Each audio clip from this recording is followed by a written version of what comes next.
RSSുമായിട്ടുള്ള സതീശൻ്റെ ബന്ധം അത് പുറത്ത് പറയുക എന്നുള്ളതാണ്. അത് പുറത്ത് പറയുക എന്ന് പറഞ്ഞാൽ അത് പുതുതായിട്ട് പറയുന്ന കാര്യമൊന്നുമല്ല. സതീശൻ കഴിഞ്ഞ 1996 ആദ്യത്തെ തെരഞ്ഞെടുപ്പിൽ പരാജയപ്പെട്ടു.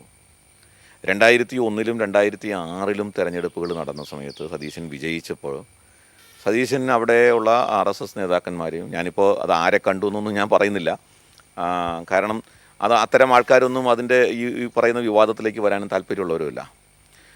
എറണാകുളത്തെ ഒരു പ്രമുഖ RSS നേതാവിനെ കണ്ട് സതീശൻ സഹായം അഭ്യർത്ഥിച്ചിരുന്നു എന്നുള്ളത് എനിക്ക് പേഴ്സണലായിട്ട് അറിയാം. അപ്പോൾ ആ കാര്യമാണ് ഞാൻ പറഞ്ഞത്. 1996 അദ്ദേഹം പരാജയപ്പെട്ടു പറവൂർ നിന്ന്. 2001 മത്സരിക്കുന്ന സമയത്ത് അദ്ദേഹം ഈ ഒരു സഹായം അഭ്യർത്ഥിച്ചിട്ടുണ്ട്. 2006ലും അദ്ദേഹം ഈ സഹായം അഭ്യർത്ഥിച്ചിട്ടുണ്ട്. 2001ലും 2006ലും അദ്ദേഹം ഈ സഹായം അഭ്യർത്ഥിച്ചിട്ടുണ്ട്. എനിക്ക് പേഴ്സണലായിട്ട് അറിയാവുന്ന എറണാകുളത്തെ ഒരു പ്രമുഖ സംഘ നേതാവിനെ തന്നെയാണ് അദ്ദേഹം ഈ സഹായത്തിന് വേണ്ടി സമീപിച്ചിട്ടുള്ളതെന്ന് എനിക്കറിയാം. അത് സതീശൻ പ്രതികരിക്കാൻ ആത്മാർത്ഥമായിട്ട് സതീശന് പറ്റത്തില്ല. സതീശൻ പ്രതികരിക്കാത്തത് അത് വിവാദമാകും തോറും സതീശൻ കൂടുതൽ എക്സ്പോസ് ചെയ്യപ്പെടും എന്നുള്ളതാണ്. കൂടുതൽ എക്സ്പോസ് ചെയ്യപ്പെടുകയാണ് ചെയ്യുന്നത്. സതീശൻ ആത്മാർത്ഥമായിട്ട് അങ്ങനെ ചെയ്തിട്ടില്ല എന്ന് പറയാൻ സാധ്യമല്ല. 2022 കാലത്ത് മുമ്പ് സൂചിപ്പിച്ചതുപോലെ ഹിന്ദു ഐക്യവേദിയുടെ സംസ്ഥാന അധ്യക്ഷനായിരുന്ന RV ബാബു അക്കാലത്ത് വെളിപ്പെടുത്തിയതാണ് നമ്മളിപ്പോൾ കണ്ടത്. ഇന്നോ ഇന്നലെയോ പറഞ്ഞതല്ല, ഒന്നുകൂടി പറയാം. 2022 RV ബാബു പ്രതിപക്ഷ നേതാവായി VD സതീശൻ ഇരിക്കുന്ന കാലത്ത് തന്നെ വെളിപ്പെടുത്തിയ ചില കാര്യങ്ങളാണ് നമ്മളിപ്പോൾ കണ്ടത്. ഇപ്പോൾ അത് കൂടുതൽ പ്രസക്തമായി.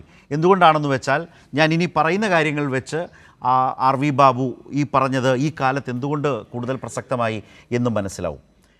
2006 പറവൂരിൽ RSS നടത്തിയ ഗോൾവാൾക്കർ ജന്മശതാബ്ദി ആഘോഷ ചടങ്ങിൽ ഉദ്ഘാടകനായി പങ്കെടുക്കുകയും ഗോൾവാൾക്കറുടെ ഫോട്ടോയ്ക്ക് മുന്നിൽ താണു വണങ്ങി വിളക്ക് കൊളുത്തുകയും ചെയ്തത് ഏത് ഡീലായിരുന്നുവെന്ന് പ്രതിപക്ഷ നേതാവ് VD സതീശൻ വ്യക്തമാക്കണം.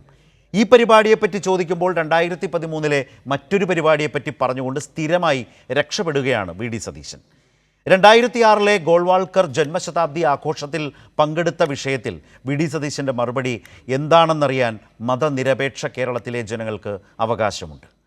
RSSൻ്റെ 2ാം സർസംഘചാലകും ആ പദവിയിൽ ഏറ്റവും കൂടുതൽ കാലം ഇരുന്നയാളുമായ ഗോൾവാൾക്കറെ പൂവിട്ട് പൂജിക്കാൻ VD സതീശൻ കണ്ടെത്തിയ സമയവും പ്രധാനമാണ്. 2006 ഫെബ്രുവരിയിലായിരുന്നു പറവൂർ മനക്കപ്പടി സ്കൂളിൽ പ്രസ്തുത പരിപാടി നടന്നത്. അതായത് അക്കാലത്തെ നിയമസഭാ തെരഞ്ഞെടുപ്പിന് തൊട്ടു മുൻപ്. 2001ലെയും 2006ലെയും നിയമസഭാ തെരഞ്ഞെടുപ്പിൽ VD സതീശൻ RSS പിന്തുണ അഭ്യർത്ഥിച്ചുവെന്ന് ഹിന്ദു ഐക്യവേദി സംസ്ഥാന അധ്യക്ഷൻ വെളിപ്പെടുത്തിയത് 2022ലാണ്. അതാണ് നമ്മൾ ആദ്യം കണ്ടത്. ഈ വിഷയത്തിലും പ്രതിപക്ഷ നേതാവ് ഇതുവരെയും വ്യക്തമായ മറുപടി നൽകിയിട്ടില്ല. RSS പിന്തുണ ഉറപ്പാക്കാനുള്ള ശ്രമമായിരുന്നു അന്നത്തെ ഗോൾവാൾക്കർ പൂജയെന്ന് സംശയിക്കുന്നവരെ കുറ്റം പറയാനേ കഴിയില്ല. 2006 പറവൂരിലെ ഡീൽ എന്തായിരുന്നുവെന്ന് ഇനിയെങ്കിലും പ്രതിപക്ഷ നേതാവ് വ്യക്തമാക്കണം.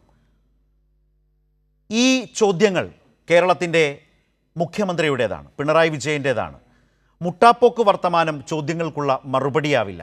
പറവൂരിലെ ആദ്യ തോൽവിയിൽ നിന്ന് കരകയറാൻ RSS വോട്ടുകൾ ഉറപ്പാക്കിയത് ചർച്ചയാവുന്ന കാലം കോൺഗ്രസ് സംഘപരിവാർ തെരഞ്ഞെടുപ്പ് ചങ്ങാത്തത്തിൽ VD സതീശനും കയ്യൊപ്പ് ചാർത്തിയെന്നല്ലേ മനസ്സിലാക്കേണ്ടത്. ഈ തെരഞ്ഞെടുപ്പിൽ 10ൽ കുറയാത്ത BJP സ്ഥാനാർത്ഥികൾ അധികാരം കൊതിച്ച് അടുത്ത കാലത്ത് കോൺഗ്രസ് വിട്ടവരാണെന്നുകൂടി മനസ്സിലാക്കുമ്പോൾ ഒരു കാര്യം ബോധ്യമാവും: CJP എന്നാൽ കോൺഗ്രസ് ജനതാ പാർട്ടിയാണ്.